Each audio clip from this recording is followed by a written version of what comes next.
अस्सलाम वालेकुम दोस्तों, वेलकम कहता हूँ आपको इस यूट्यूब चैनल पर। उम्मीद करता हूँ कि आप लोग खैरियत से होंगे और मेरी दुआएं कि हमेशा खुश रहें।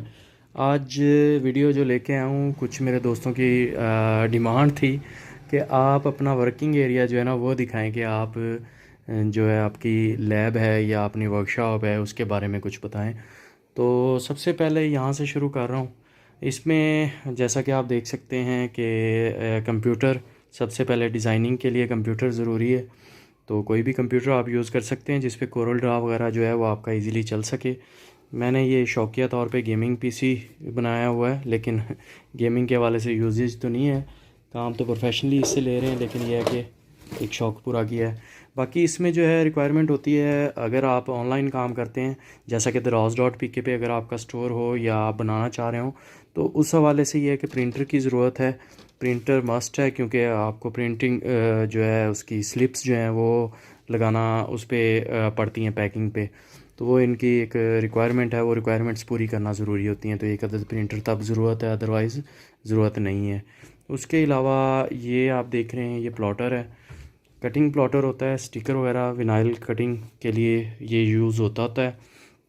तो इसमें जो है ना ये इसलिए ज़रूरी होता है कि कुछ ऐसे हमारे डिज़ाइन होते हैं, जैसा कि मैंने आपको बताया था कि पेस्टिंग वाला जो है वो मैंने वीडियो अपलोड की हुई है जिस पे पेस्टिंग करके फिर मैंने नियॉन लाइट लगाई है।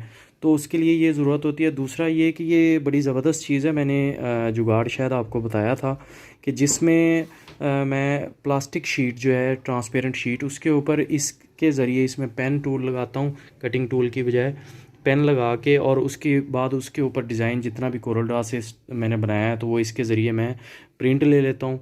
और प्रिंट लेके पुरानी मेरी वीडियोस में आप देखेंगे तो मैं इसी तरह ही काम करता रहा हूँ। एवरेज मैंने 2 साल तकरीबन काम किया है, सिर्फ इसी की बेस पे मुझे लेज़र की ज़रूरत नहीं पड़ी।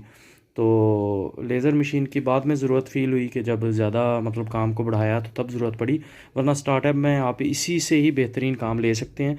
इसमें ये किया जाता था कि प्लास्टिक शीट लगा के डिज़ाइन ले लिया, डिज़ाइन को नीचे रखा, ट्रांसपेरेंट शीट ऊपर रखी और एक्रेलिक शीट, और उसके ऊपर नियॉन लाइट लगाना शुरू कर दिया।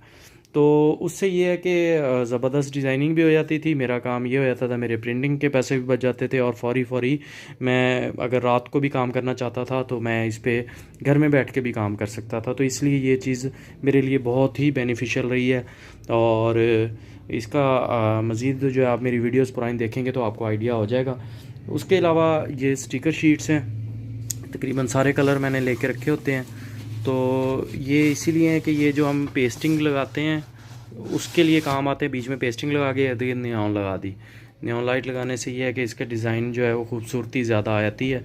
मैं कोशिश करता हूँ कि इस वीडियो में उन वीडियोस को थोड़ा सा वाज़े करने के लिए अटैच करता हूँ ताकि आप लोगों को समझ आ सके जो चीज़ें मैं ज़िक्र कर रहा हूँ। तो इसके लिए ये है कि इसकी एवरेज विड्थ 2 फीट होती है। 2 फीट बाई चाहे 10 फीट का प्रिंट इस पर निकालें, सबसे बड़ा बेनिफिट इसका यही होता है।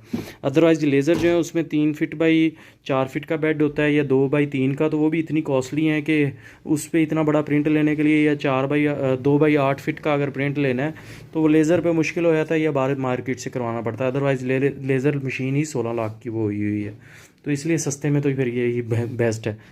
उसके अलावा ये जो आप देख रहे हैं इसमें भी मुख्तलिफ़ शीट्स, स्टिकर्स वगैरह मैंने रखे हुए हैं। ये एक स्केल है, 40 kg तक ये वेट करता है। तो ये मैंने इसलिए रखा हुआ है कि इस पे जो भी पार्सल मैंने भिजवाना होता है ना, तो मेरे लिए आसानी हो जाती है कि इस पे वेट मैं निकाल के मैं कैलकुलेशन बता सकता हूँ कि कस्टमर्स को कि किस वेट में ये आ रहा है और इस पे कोरियर चार्जेस क्या अप्लाई होंगे, क्योंकि कस्टमर ने पे करने होते हैं। तो इसलिए ये बाकी अभी कुछ सामान आया था जो कि अभी मैंने ओपन नहीं किया प्रॉपर। ये जो है लेमिनेशन रोल है, जब भी आप कोई साइन तैयार करते हैं उसे प्रॉपर लेमिनेट कर दिया करें फ़ौरन, ताकि उसका गिलास जो है ना वो रफ़ ना हो। बारीक लेमिनेशन है, मैं ओपन करके दिखाने की कोशिश करता हूँ। ये चीज़ फ्लेक्सिबिलिटी होती है, खींच के इसे आप टाइट करके लगा सकते हैं, जैसा कि इन साइंस पे मैंने लगाया हुआ है।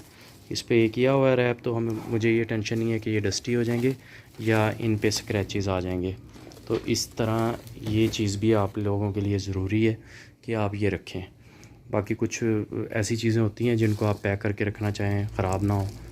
टेबल लैंप की बेस है, टेबल लैंप है, सॉरी क्लॉक है। उसके अलावा टेबल लैंप्स भी इसमें मुख्तलिफ़ डिज़ाइन मैंने बनाए थे। मैं कोशिश करता हूँ कि आपको वेबसाइट का लिंक देता हूँ जिस पे आप मेरे मज़ीद आइटम बने हुए वो चेक कर सकेंगे।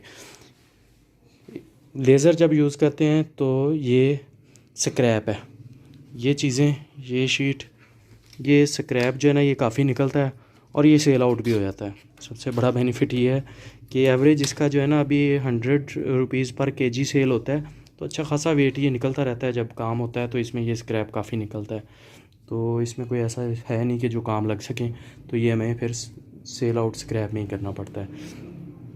मूविंग मैसेज डिस्प्ले बोर्ड्स, ये भी शायद आप लोगों में से कुछ लोग जानते हो। ये पैनल्स जो हैं इसके ज़रिए मूविंग मैसेज डिस्प्ले बोर्ड्स बनते हैं, तो ये भी मेरा काम है। तो इसलिए जो है ये मैं मुख्तलिफ़ स्टॉक मुख्तलिफ़ कलर में जो है ना वो अपने पास रखता हूँ। पीछे भी वही स्टॉक है। मशीन असल में जगह मेरे पास कम थी तो मैंने यूटिलाइज़ किया हुआ है। ये आप देख रहे हैं, ये जो लाइट है ये मैंने आप लोगों को गाइड किया था कि इस टाइप की लाइट जो है ना वो बना के रखें, क्योंकि जब आप साइन बोर्ड बना रहे होते हैं ना तो आपको रोशनी अच्छी चाहिए होती है। टेबल वगैरह पे आप काम कर रहे हैं तो इस तरह की लाइट आपके पास होनी चाहिए ताकि आप अपनी आँखों का नुकसान ना करें, प्रॉपर रोशनी में काम करें। ये है जी लेज़र मशीन जो कि मैंने अपने यूज़ के लिए ली है, और इसका बेड साइज़ जो है वो होता है 2 फीट इसकी हाइट है यानी कि विड्थ है, और लेंथ इसकी जो है वो 3 फीट है। तो टोटल 3x2 की स्क्वायर फिट कटिंग जो है इस पे हो सकती होती है। इससे बड़ा साइज़ हो तो मार्केट से करवा लिया जाता है, वरना एवरेज इस साइज़ में ही ज़्यादातर साइन बोर्ड आते हैं। तो इसमें ये मुख्तलिफ़ स्क्रैप, जैसा कि मैंने आपको बताया कि उसी में ये कटिंग हुई है। ये क्लॉक हम कटिंग करते हैं, जो LED 3D क्लॉक जो है नियॉन क्लॉक, वो हम इसमें बना रहे हैं। तो ये उसके पीस जो है निकलते हैं। ये इसका जो है ना चिलर होता है, ताकि इसकी लेज़र की जो हीट है उसको रिड्यूस करने के लिए ये चिलर वर्किंग कर रहा होता है। वाटर कूल्ड होता है, ये पानी इसमें सर्कुलेशन करता है, पीछे लेज़र में जाता है, लेज़र से घूम के वापस आता है। ये CO2 टाइप होती है लेज़र, तो बड़ी पावरफुल होती है। इस पे एवरेज जो है मोटी वुडन जो मैंने इस पे शीट्स काटी हुई हैं, मैं दिखाता हूँ आपको। ये देख रहे हैं, ये इतनी मोटी लकड़ी जो है ना ये इस पे मैंने कट की हुई है। तो इतनी ज़बरदस्त चीज़ है, इतनी पावरफुल चीज़ है ये लेज़र। इसके अलावा एक्रेलिक इस पे 12 mm तक इजीली कट हो जाती है, लेकिन यह है कि उसमें लाइफ ज़्यादा नहीं होती लेज़र की, क्योंकि इसकी एक लाइफ है। तो नॉर्मली छोटे काम पे तो आप 3-4 साल भी इसकी ट्यूब यूज़ कर सकते हैं। अगर इससे कम मतलब इससे ज़्यादा काम लेते हैं आप हैवी किस्म का, तो फिर लेज़र का ज़्यादा यूजेज है तो फिर टाइम कम निकालती है। ये आप देख रहे हैं, जो भी मुझे चीज़ अच्छी लगे मार्केट में ये सारे सेम ही हैं। ये अडॉप्टर्स हैं, ठीक है, 12 वोल्ट नियॉन लाइट में काम आने होते हैं। तो ये पूरा मैंने स्टॉक उठा लिया था, लॉट होता है उसमें। ये 12 वोल्ट अडाप्टर 7 से 8 एम्पेयर, ये उसकी लॉट है। इसमें 5 वोल्ट वाले भी हमारे यूज़ होते हैं मूविंग मैसेज डिस्प्ले बोर्ड्स के लिए, ये उसके अडाप्टर्स आ गए। इसके अलावा ये भी इसी में ही 5 वोल्ट के हैं। छोटे अडाप्टर्स, बड़े अडाप्टर्स, सारा ये रखना पड़ता है स्टॉक। तो ये इतना होना चाहिए आपके पास कि आपका काम ना रुके, कभी मार्केट में शॉर्टेज हो तो काम ना रुके। उसके बाद ये आप देख रहे हैं नियॉन लाइट्स के पीस हैं, जैसे खुले कटे पड़े हैं। वो असल में ऐसा होता है कि कोई 5 मीटर रोल से काट के काम शुरू किया है तो कुछ बचा तो इधर फेंक दिया, उस पे बाद में तवज्जो फिर कम जा रही है तो वो इकट्ठे होते जा रहे हैं। लापरवाही है मेरी, वरना ऐसे नहीं होना चाहिए। ये रोल जो मेरे यूजेज में आ रहे हैं वो हैं, इनसे मैं कट करता हूँ और यूज़ कर लेता होता हूँ। बाकी जो है इसमें क्वालिटी जो है नियॉन लाइट, इसमें अच्छी क्वालिटी यूज़ करें ताकि आपके कस्टमर्स जो हैं वो ख़राब ना हो इसमें, क्योंकि कस्टमर आपका ख़राब हो गया तो उसने नेक्स्ट कस्टमर को रेफ़र नहीं करना। इसमें भी पीसीज ही कटे हुए पड़े हैं, आई थिंक इसमें भी शायद ऐसा ही है, बिल्कुल इसमें भी नियॉन लाइट है। तो इस तरह से ये है कि इसमें डिफरेंट कलर्स होने की वजह से फिर काफ़ी ज़्यादा वैरायटी जो है वो रखनी पड़ती है पास। और ये कौन सा है, ये पर्पल कलर है नीचे ये। अच्छा, ये स्ट्रिप लाइट्स का आपको मैं बता दूँ, स्ट्रिप लाइट्स अक्सर पूछ रहे थे लोग। ये स्ट्रिप लाइट की फॉर्म हमारे पास इस टाइप की है। इसमें मैं कोशिश करता हूँ, इसमें पैक्ड है। ये स्ट्रिप वायर है मेरे पास अभी आई है, ये 6 वायर्स में है। वो हम करके दिखाता हूँ। 6 वायर्स में इसमें हम दो दो तारों को बना के 3 सेट निकाल लेते हैं। तो ये जो वायर है बहुत ही ज़बरदस्त है। नियॉन का काम इसके बगैर नहीं हो सकता। इसके बगैर इसलिए नहीं हो सकता, ये मैं खुली हुई दिखाता हूँ आपको। ये चीज़ वीडियोस में मैंने गाइड भी किया हुआ है। एक तो सबसे आसान इसकी पेस्टिंग है कि पीछे एक्रेलिक आप पेस्ट करते हैं तो ये हाइड करना इसे आसान होता है। तारें ज़्यादा नज़र नहीं आती जब ये तार आप यूज़ करते हैं। बहुत ही ज़बरदस्त वायर है। मेरा काम इसके बगैर ज़ीरो है, मैं कर ही नहीं सकता, इसलिए कि फिनिशिंग कस्टमर की पहली शर्त होती है। इधर आप आ जाएं तो फ्लड लाइट्स मैं अपनी तैयार करता रहा हूँ, डिलीवर करता रहा हूँ। अब कुछ काम स्लो कर दिया है क्योंकि उसमें अभी इंपोर्ट का भी इशू आया हुआ है, इंपोर्ट बंद हुई है, तो इसलिए थोड़ा सा प्रॉब्लम चल रहा है। तो बाकी जो है इसमें जब आप साइन बोर्ड कंप्लीट कर लेते हैं तो हल्की सी पॉलिश लगाने की ज़रूरत पड़ती है। तो मैं ये यूज़ कर रहा हूँ, आजकल मार्केट से इजीली मिल जाती है, दूध की तरह की होती है, मिल्की सी। तो ये फाइनल होने के बाद आप इसको टिशू भी इसके लिए बता दूँ मैं आपको। ये देखें, ये कॉटन टिशू है, कॉटन ड्राई वाइप। ये जो है ना, ये एक तो पाउडर नहीं छोड़ता और इससे ये टूटता नहीं है, इसके बर नहीं जल्दी निकलते। इसलिए आप जब साइन बोर्ड बना लेते हैं तो इससे सफाई करते हैं ना तो बहुत ही आसानी से हो जाती है। ये शावर टिशू के ऊपर करेंगे और उसको हल्का सा नमी जब आ जाएगी टिशू को तो फिर इसको आप साइन बोर्ड पे अप्लाई करेंगे तो बहुत अच्छी सफाई होती है। तो ये चीज़ थी। और इसमें कोई चीज़ रह गई होगी तो शायद ये बबल रैप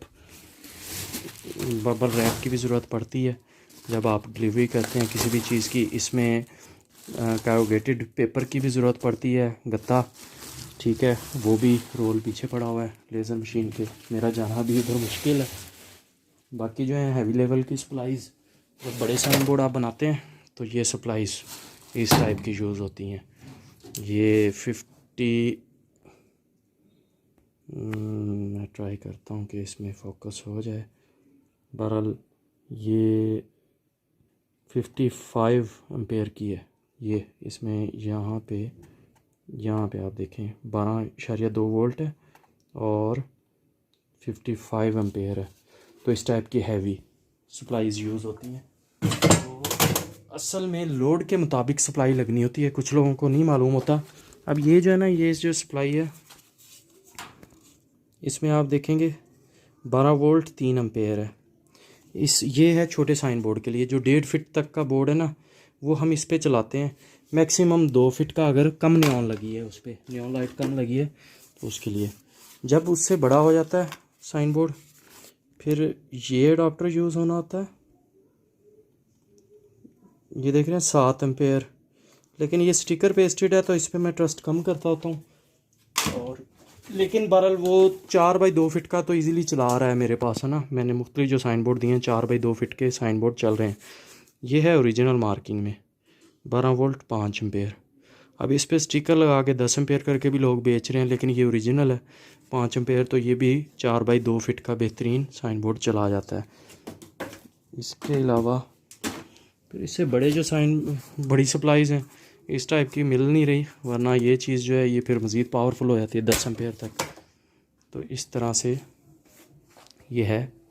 बाकी जो शीट में आपको कह रहा था वो भी मैं दिखाने की कोशिश करता हूँ, जिस पे हम प्रिंट लेते थे। ये देखिए अभी भी उस पर प्रिंट पड़ा हुआ है। अब ये तरीक़ाकार मैं यूज़ कम कर रहा हूँ। ये इस पर अभी भी पेन का प्रिंट है, ओपन का शायद बना हुआ है, ये बिल्कुल ओपन लिखा हुआ है। अच्छा, इसका तरीक़ाकार ये होता था कि पेन की मार्किंग हम ले लेते थे और पेट्रोल जो है ना वो कपड़े को लगा के इस पर हम फेरेंगे तो ये साफ़ हो जाएगा। फिर यही शीट दोबारा यूज़ हो जाएगी। तो एक स्टैंडर्ड साइज़ मैंने बनाया हुआ था 2 फीट बाई 4 फीट का या 5 फीट का, तो उसमें मैं प्रिंट लेता रहता था और साइन बोर्ड कंप्लीट होने के बाद इसे पेट्रोल से अरेज करता था, दोबारा इसी पे प्रिंट ले लेता था। तो ये बड़ा ही ज़बरदस्त और कम ख़र्च में आपके पास समझें कि लेज़र मशीन वाला ही काम आप ले रहे हैं। वो किससे था? ये इस कटिंग प्लॉटर पे था। बाकी 3D क्लॉक्स वगैरह का भी काम मैंने किया है, तो उसके सैंपल जो है मेरी वेब पे हैं, वहाँ से आप देख सकते हैं। उम्मीद करता हूँ कि वीडियो पसंद आई होगी, और कोई सजेशन हो तो वो आप दे सकते हैं, और कोई मशवरा लेना चाहें जो मेरा एक्सपीरियंस है उसके मुताबिक मेरे से जो बेहतर हो सका तो इंशाल्लाह आपको अच्छा मशवरा दूंगा। Thank you so much. Allah हाफ़िज़।